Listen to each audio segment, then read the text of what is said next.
परिवार genius section में आप लोगों का स्वागत है। जिससे मैंने आप लोगों को पिछले वीडियो में भाषा के इतिहास के बारे में आप लोगों को बताया हूं, तो इसमें मैंने आप लोगों को पिछले वीडियो में मैंने आप लोगों को यह बता दिया था कि भाषा की परिभाषा को लेकर हमारे बीच कई महान पुरुषों ने योगदान दिया। वह अपनी मन की भावनाओं को भाषाओं को लेकर प्रकट किए थे। तो उसमें से आज हम चार थे, मुख्यतः हमारे बीच जो थे वह चार व्यक्ति थे जिन्होंने भाषा की परिभाषा को लेकर परिभाषा दिए थे। और इसके बारे में हम आज इसके वीडियो में मैं आप लोग के साथ शेयर करने वाला हूँ। तो यह हमारा भाषा की परिभाषा जो टॉपिक है यह आज हमारा चलने वाला है। तो आइए तो हम देखते हैं। सबसे पहले हमारे बीच भाषा की परिभाषा देने वाले विश्वकोश के अनुसार कहा था, मतलब एक हमारे पहले प्रथम व्यक्ति जो थे विश्वकोश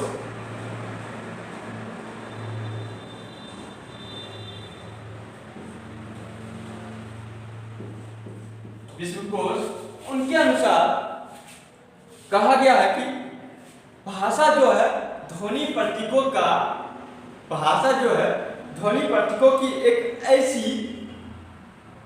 ऐसी माननीय व्यवस्था है जिसके द्वारा एक समूह के लोग आपस में विचार विमर्श करते हैं। ठीक है, विचार विनिमय करते हैं।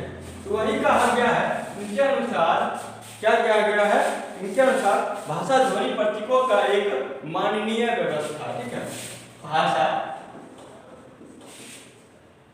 ध्वनि मतलब आवाज जिसको आप कहते हैं, ध्वनि प्रतीकों का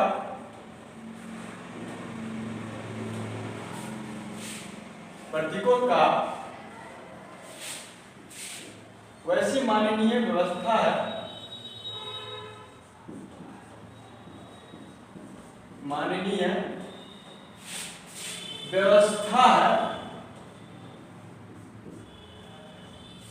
क्या भाषा ध्वनि प्रतीकों का एक ऐसी माननीय व्यवस्था है जिसके द्वारा एक समूह के माननीय व्यवस्था है जिसके द्वारा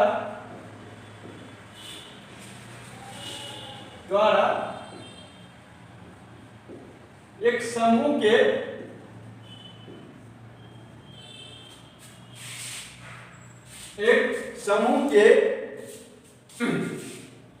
कहने का माननीय व्यवस्था कहने का अर्थ है यह एक व्यवस्था था। ठीक है, जिसके द्वारा एक समूह के लोग आपस में जिसके द्वारा व्यवस्था है जिसके द्वारा एक समूह के लोग आपस में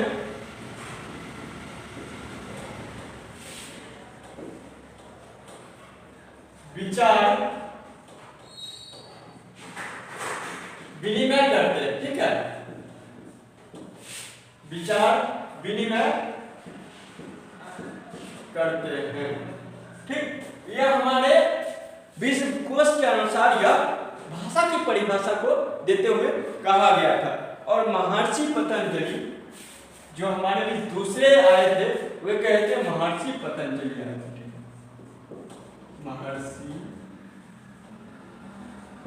पतंजलि, ठीक, कौन आए थे?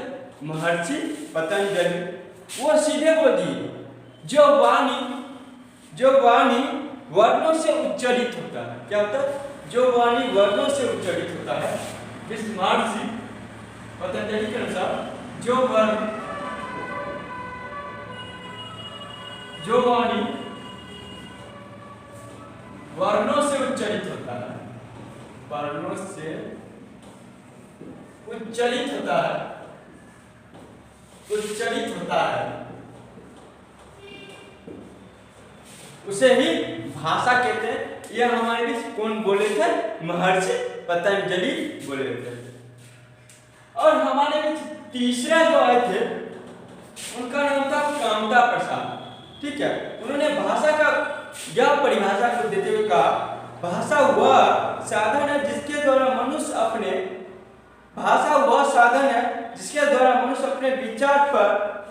विचार दूसरे पर भली भांति समझता है। ठीक है, क्या है?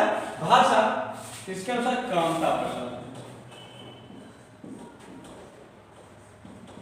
कामता प्रसाद के अनुसार कि भाषा जो है, भाषा वह साधन है, यानी ये माध्यम का काम अपने बीच किए थे कि भाषा वह साधन है,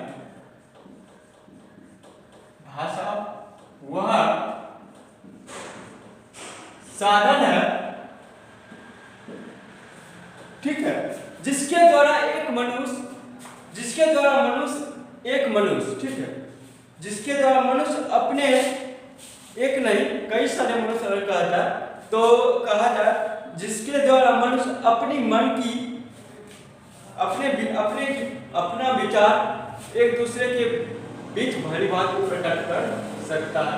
वही कहा गया है कि कामता प्रसाद के अनुसार भाषा वह साधन है जिसके द्वारा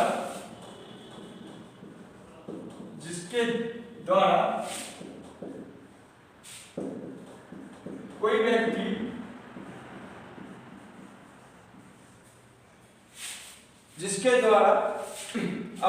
कोई व्यक्ति या मनुष्य अपने मन की विचार को व्यक्ति या मनुष्य ठीक अपनी विचार को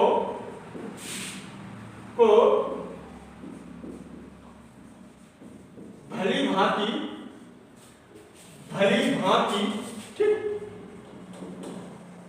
भांति प्रकट कर सकता है,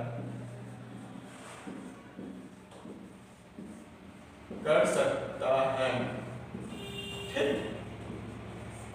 यह हमारे बीच तीसरा परिभाषा था जो कि कामता प्रसाद के अनुसार भाषा की परिभाषा को प्रकट किया गया था।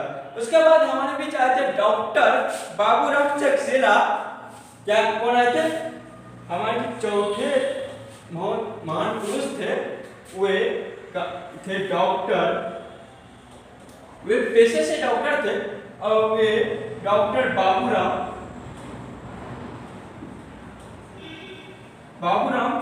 सक्सेना। कौन थे? डॉक्टर बाबूराम सक्सेना। उन्होंने कहा जिन ध्वनि चिन्हों द्वारा, क्या कहते?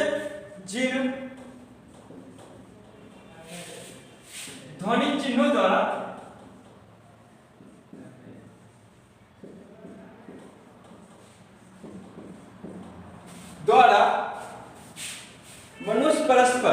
मनुष्य जो है वह परस्पर विनिमय करता है, ठीक है। क्या गया? जिन ध्वनि चिन्हों द्वारा मनुष्य अपनी मन की भावना को तो प्रकट करना ही इसमें मुख्यतः देखा गया कि यह तीनों की परिभाषा में जिस प्रकार अपनी मन की भावना को ही प्रकट कर रहे हैं, तो वही काम डॉक्टर बाबूराम सक्सेना भी अपनी मन की भावना को प्रकट किए कि जिन ध्वनि चिन्हों द्वारा मनुष्य परस्पर विचार विनिमय करता है। कहा गया जिन ध्वनि चिन्हों द्वारा मनुष्य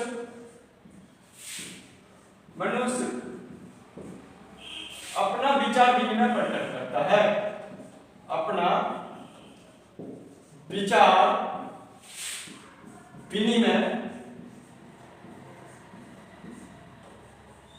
विनिमय प्रकट करता है, उसे ही भाषा कहते हैं। विचार विनिमय प्रकट करता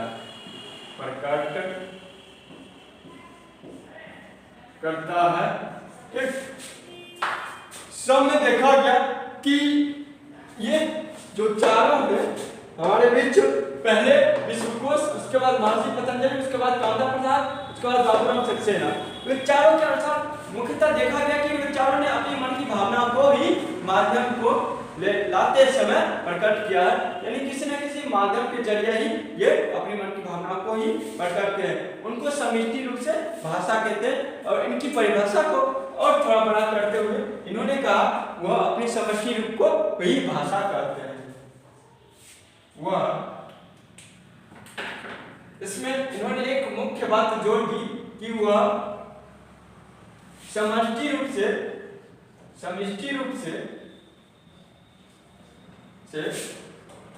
भाषा कहलाता है।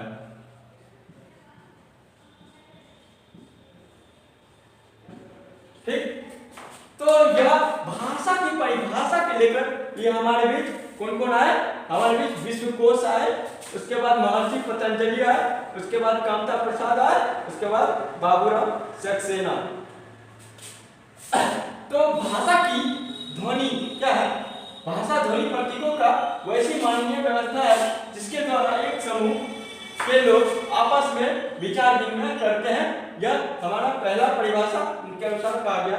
उसी प्रकार दूसरे महापुरुषों के द्वारा यह परिभाषा की भाषा को बताया गया है। उसी बाद बाबूराम सक्सेना के अनुसार भी यही परिभाषा को दोहरा गया है। कहने का मतलब उनकी भाषा की परिभाषा बोलने की तरीका जो उसमें अलग है। कहने का सेंस है कि भाषा की परिभाषा को अगर चारों मुद्दों में देखा जाए तो वो अपनी मन की भावना को ही प्रकट कर रहे हैं। तो आज के इस वीडियो में हमने भाषा की परिभाषा के लेकर इन 4 महापुरुषों के बारे में देखा है। तो इस वीडियो में आप लोग को इतना ही समझाया गया है कि आप लोग को बेसिक से आप लोग समझ सके। तब तक के लिए इस वीडियो में इतना ही। थैंक यू, धन्यवाद। अगर इस वीडियो से आप लोग को कुछ सीखने को मिला तो लाइक सब्सक्राइब करें। थैंक यू, धन्यवाद।